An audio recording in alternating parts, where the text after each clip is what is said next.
Good morning, all. Today we have a podcast related to ENT problems, and we have a professor, Dr. Amit sir, today.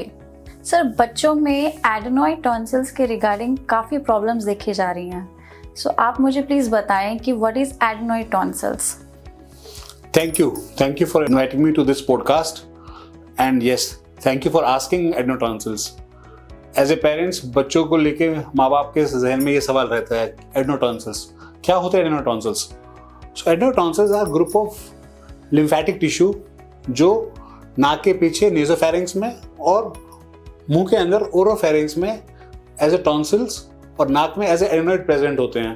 They are basically group of lymphoid organs और ये इस वजह से दिए जाते हैं कि जब आप कुछ खा रहे हैं या नाक से सांस ले रहे हैं उसमें अगर कोई इन्फेक्शन है तो ये उसके अगेंस्ट रेजिस्टेंस क्रिएट करते हैं. And it is basically as a mechanism of our immunity. तो ये एडेनोइड टॉन्सिल्स होते हैं. ओके सर, सो मैं जान सकती हूँ कि ये प्रॉब्लम किस एडेनॉइड टॉन्सिल्स जो हैं ये किस एज ग्रुप में सबसे ज़्यादा देखी जा रही हैं एंड इनके सिम्टम्स क्या हैं? Age group usually adenoid tonsils बच्चों में 3 से लेकर 8 साल तक की एज में ज़्यादा इम्पैक्ट करते हैं, बट कम एज में भी एडेनोइड बढ़े हुए होते हैं, टॉन्सिल्स बढ़े हुए होते हैं और 12 साल के बाद भी एडेनोइड टॉन्सिल्स मिल जाते हैं. बट अमूमन तौर पे 3 से 8 एक ऐसा एज ग्रुप है जिसमें एडेनोइड टॉन्सिल्स की बीमारियाँ बच्चों को ज़्यादा परेशान करती हैं.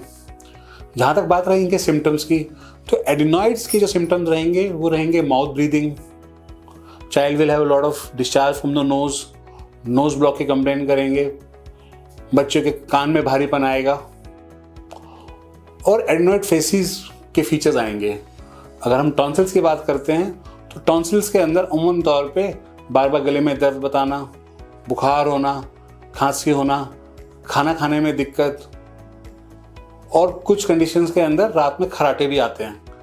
तो एडेनोइड टॉन्सिल्स के ये सिम्टम्स आपको जब मिलते हैं तो आपको एक एक्सपर्ट ओपिनियन की सलाह जरूर लेनी चाहिए. सो सर, ये एडेनॉइड टॉन्सिल्स जो हैं सर्जरी ही इसका ऑप्शन है या फिर इसके अलावा कुछ और भी ऑप्शंस अवेलेबल हैं? सो आप मुझे प्लीज़ थोड़ा डिटेल में बताएं.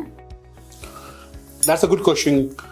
क्या हर एडेनोइड टॉन्सिल्स से प्रभावित बच्चे को ऑपरेशन की आवश्यकता पड़ेगी? मेरा जवाब है नहीं. हमारे पास यहाँ कुछ प्रोटोकॉल्स हैं जिनको हम फॉलो करते हैं रिगार्डिंग एडेनोइड्स.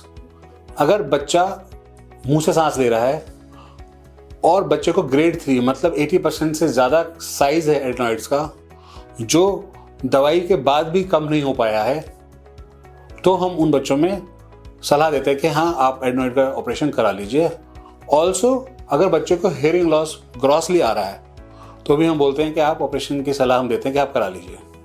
टॉन्सिल्स के बारे में भी यही है कि अगर टॉन्सिल में 5 से 7 बारी बच्चे को साल में दवाई खानी पड़ रही है, बच्चे को ऑब्स्ट्रक्टिव स्लीप एपनिया सिंड्रोम्स हो रहे हैं, अगर ये सब दिखते हो रहे हैं तो हम टॉन्सिल की सलाह देते हैं. अदरवाइज टॉन्सिल्स को भी हम अमूमन तौर पे एक अच्छे एंटीबायोटिक्स और एडेनोइड को कुछ नेजल स्प्रेज आते हैं, स्टीरॉयड स्प्रेज आते हैं, उनसे कंट्रोल करते हैं और अमूमन तौर पे दे डू रियली वेल.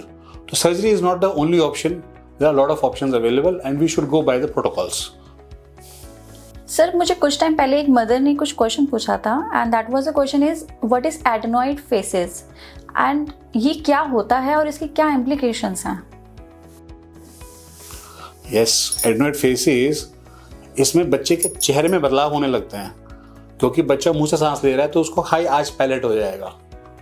बच्चे के लुक्स थोड़े डल हो जाते हैं, मैला प्रोमिनेंस होता है, बच्चे को सुनाई में दिक्कत होती है क्योंकि सीरस ओटाइटिस मीडिया या ग्लू ईयर जिसको बोलते हैं वो आ जाता है.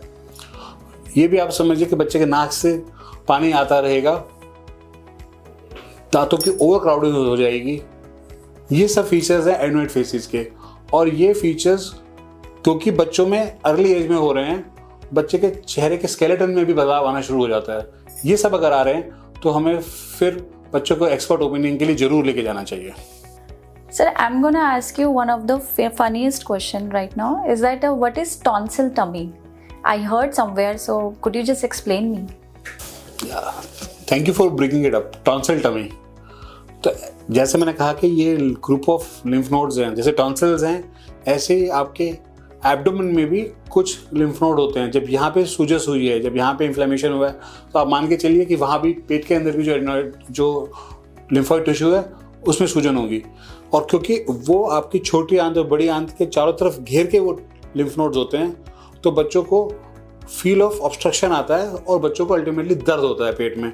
तो इस वजह से जब हम टॉन्सिल से इसको रिलेट करते हैं तो एक वर्ड बन गया जिसको बोलते हैं टॉन्सिल टमी। यस, जिन बच्चों में टॉन्सिल के इशू होते हैं वो कई बार पेट में दर्द भी बताते हैं। सर, टॉन्सिल सर्जरी के अंदर कोई नई टेक्निक आई है अभी इन दिनों? अगर ऐसा कुछ है तो आप प्लीज़ मुझे उसके बारे में बताएं। That's a very important question. देखिए, आज से 20 साल पहले जब हम लोग पोस्ट ग्रेजुएट कर रहे थे, उस समय टॉन्सिल्स को हम डिसेक्शन टेक्निक से निकालते थे और एडिनॉइड को हम क्यूरेटाज से खुरच के निकालते थे ब्लाइंडली। आज की तारीख में हम एडिनॉइड को निकालते हैं एंडोस्कोपिकली देखते हुए और कोबुलेशन मशीन के द्वारा करते हैं। कोबुलेशन प्लाज्मा बेसिस की एक मशीन है जिसमें ब्लीडिंग बहुत कम होती है और बच्चा एडिनॉइड सर्जरी के अगले दिन के बाद से ही नॉर्मल अपना रूटीन फॉलो कर सकता है। सिमिलरली जब हम एडिनॉइड की सर्जरी के बाद टॉन्सिल की सर्जरी के बारे में बात करते हैं तो टॉन्सिल सर्जरी में ब्लीडिंग एक बहुत बड़ा इशू रहता था, बट जब से हमने कोबुलेशन स्टार्ट किया है, ब्लीडिंग इतना बड़ा इशू नहीं है। बहुत कम ब्लीडिंग, मिनिमल ब्लीडिंग में ही बच्चा ऑपरेट हो जाता है और बच्चे की रिकवरी बहुत ज़्यादा जल्दी हो जाती है। तो ये 2 तकनीक हम स्टार्ट कर चुके हैं जिसमें हम एंडोस्कोपिकली इवेल्युएट करते हैं एडिनॉइड को और कोबुलेशन की मदद से एडिनॉइड को निकालते हैं, और एडिनॉइड के साथ टॉन्सिल्स को भी जब निकालना हो तो हम कोबुलेशन की मदद से निकालते हैं और बच्चे बहुत जल्दी रिकवर करते हैं। This was all for today's podcast. Stay tuned for more healthy tips. Thank you so much.